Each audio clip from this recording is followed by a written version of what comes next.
O Internacional finalmente volta a campo pelo Campeonato Brasileiro e busca não só vencer o Curitiba, mas subir algumas posições na tabela. Vai a Curitiba, depois América Mineiro e aí, meu amigo, tudo vira Libertadores. Enquanto isso, busca reforçar o seu time para a janela de transferência. E eu tenho informações importantíssimas sobre Rodrigo Zalazar. Vamos conversar sobre isso? Então fica comigo depois da vinheta.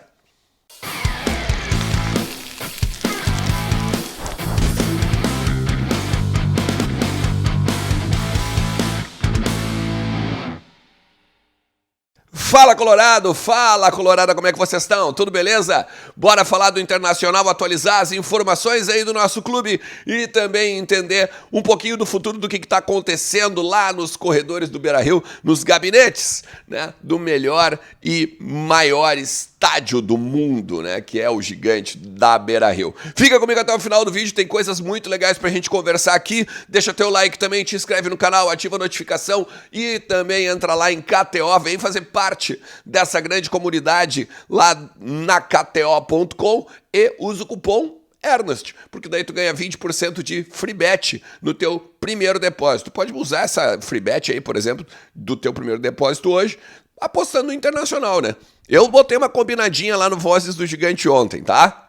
Ó, vitória do Internacional, jogo para mais 2.5 gols e um Luiz Adriano a qualquer momento. Deu odd 8 naquele momento lá atrás, isso ontem, imagina hoje pode ter dado uma subidinha. Então vai lá, entra na KTO e vamos botar uns pila no bolso aí, beleza? Vamos lá, vamos falar sobre o Inter, vamos falar um pouco sobre o jogo, tá? Porque é o seguinte, o Inter joga hoje, então a partir das 8 da noite. O Inter caiu uma posição na tabela, era 10º e agora é o 11º com 14 pontos, porque o Fortaleza venceu o Cruzeiro. E aí passou o Inter na tabela. Enfrenta o Coritiba, que é o último com 4 pontos, né? É o lanterna da competição. Agora, os resultados paralelos, eles até foram bons pro Inter. Porque assim, ó, o São Paulo empatou com... o São Paulo ganhou de 2-1 do Atlético Paranaense. O Cruzeiro perdeu pro Fortaleza de 1-0. O Santos perdeu 2-0 pro Corinthians, o Fluminense empatou com o América Mineiro, o Bahia ganhou do Palmeiras, e aí caiu o último invicto, né? Desculpa, mas só o Inter vai ser campeão invicto e olha, eu vou te dizer que é difícil, cara, esse feito de 79, né, o time que nunca perdeu, é difícil desse feito ser batido, tá? Então, 11ª rodada do Campeonato Brasileiro já não tem mais nenhum time, melhor dizendo, né, que continuou, que conheceu, né, ou que não vai conhecer a derrota, tá? E aí o seguinte, vamos lá. O Inter pode subir até a 7ª posição. Eu vou botar assim, ó, a 8ª é mais crível. Por quê? Porque pode passar daí o Fortaleza, vencendo pode passar o Fortaleza, o Atlético Paranaense e o Cruzeiro, tá? Que já jogaram na rodada. Isso iria então para a 8ª colocação, voltaria, né? Ganharia 2 posições já que a gente começou a rodada em 10º, tá?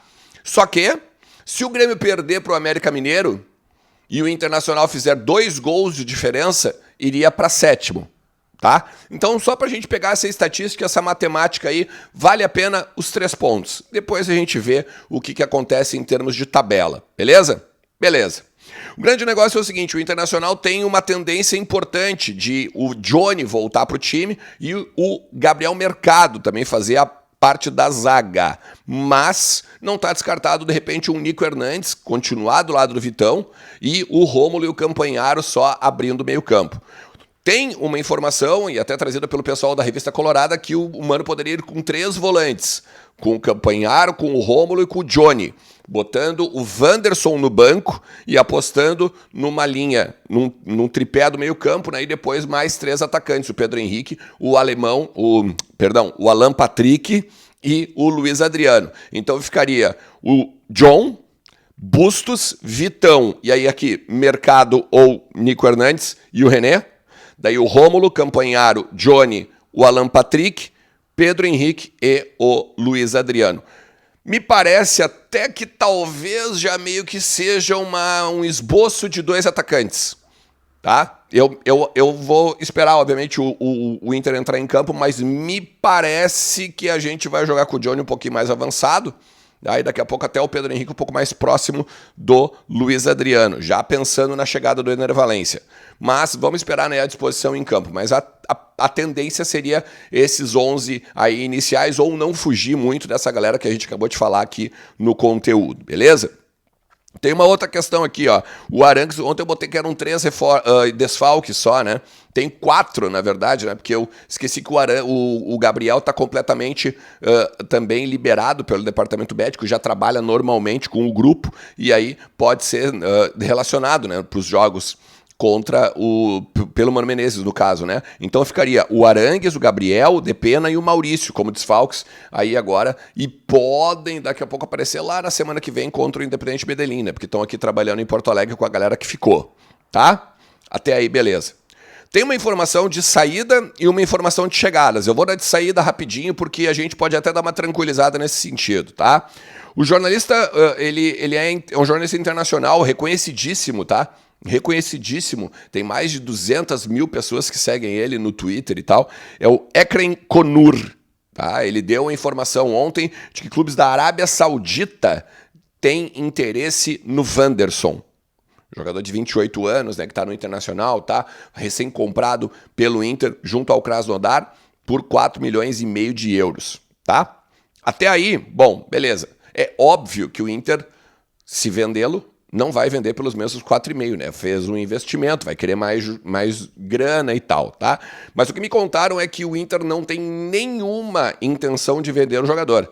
A não ser, claro, né, que venha uma proposta exorbitante, algo que seja impossível de não vender, tá? E até mesmo também, se tu for olhar, de repente até uma questão financeira pro jogador, porque os clubes da Arábia costumam falar com o jogador, chegar e seduzir, né? Ó, te dou lá 2 milhões de reais por mês. Aí o cara vai lá e faz uma pressão no clube e o clube acaba cedendo. Mas não seria o caso no primeiro momento, tá? O Inter não estaria disposto a vender o Wanderson.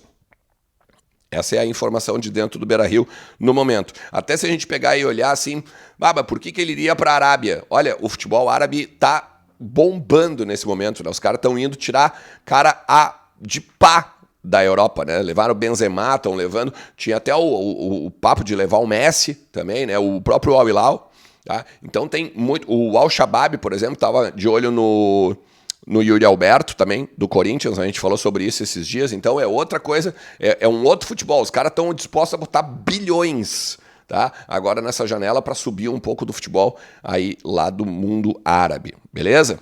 E por último eu quero falar sobre o Rodrigo Zalazar, porque esse nome tá pipocando no noticiário do Inter, tá pipocando, obviamente, entre os principais jornalistas aqui de Internacional também do Estado.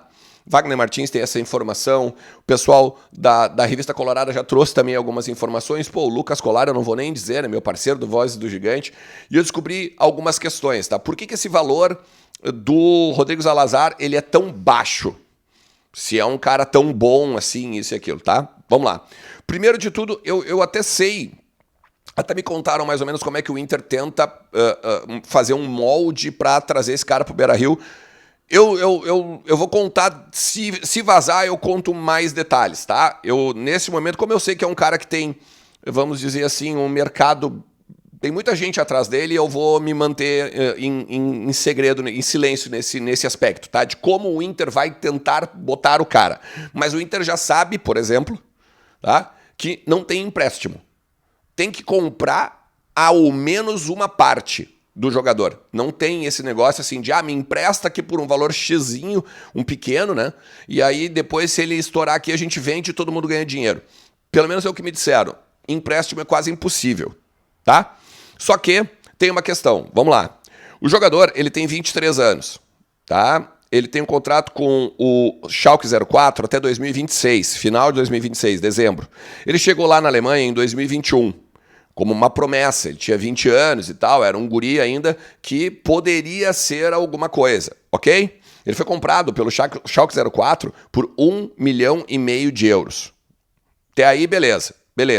Ele tinha uma multa rescisória, tá? Ele tinha uma multa rescisória num ambiente de temporada. Por exemplo, numa temporada normal seria uma multa rescisória X. A multa rescisória, caso O que me disseram é o seguinte: caso o Schalke caísse para a segunda divisão, que é o que aconteceu, tem uma cláusula no contrato de que despencaria a multa rescisória dele justamente para ele ser liberado caso quisesse. E essa multa que valeria os 3 milhões de euros. Esse seria o motivo de ele estar, entre aspas, tão barato, porque daí ele tá barato, 3 milhões de euros, mas a questão é que tu tem que dar na bucha. Tu tem que chegar lá no Schalke e dizer, eu vou exercer a opção de compra, né, em cima da tua multa rescisória. Então tu vai lá e deposita os 13 euros na conta do Schalke 04 e a vida segue. Tu vai negociar com o jogador salário, tempo de contrato e tudo mais. E se o jogador quiser sair do Schalke, ele vai sair por conta que a multa rescisória não tem o que fazer. Tem. Paguei, leva. Essa é a pegada. Tá? Então por isso que o valor dele baixou tanto. Não é um valor de mercado que baixou, é a questão de multa rescisória. Até porque, já falamos sobre isso aqui em várias vezes, né? Em vários momentos. Ele tem um momento não só muito bom dentro da seleção uruguaia, como é apontado como uma das promessas para a Copa de 2026. Junto com a nova geração da Celeste e tudo mais. Então, vale ficar muito de olho nessas questões aí de bastidor e de como o Internacional está tentando trazer esse cara para dentro do Beira-Rio. Eu não estou dizendo que ele vai jogar no Beira-Rio, eu não estou dizendo que o Internacional vai contratá-lo, estou dizendo que tem muita possibilidade, mas, é claro, a partir desses valores pequenos, a partir da concorrência do Palmeiras, a partir da concorrência do Flamengo, pode sim, né, ser um complicador. Até porque o próprio Salazar, ao jornal alemão Bild, esses dias, falou que vê com muito bons olhos, né, jogar no Brasil, que é um centro importante, com muito bons jogadores, muito bons times, uma projeção muito grande para a carreira dele e tudo mais. E, obviamente, né, ele está esperando o empresário pegar e dar uma definição de futuro. Beleza? Cara, se tu chegou até aqui mais uma vez, te agradeço demais. Vamos lá, vamos continuar trocando aqui. Deixa o teu like, te inscreve no canal, ativa a notificação. Tem sempre muita coisa bacana pra gente falar do nosso Colorado. Valeu? Um forte abraço. Tchau!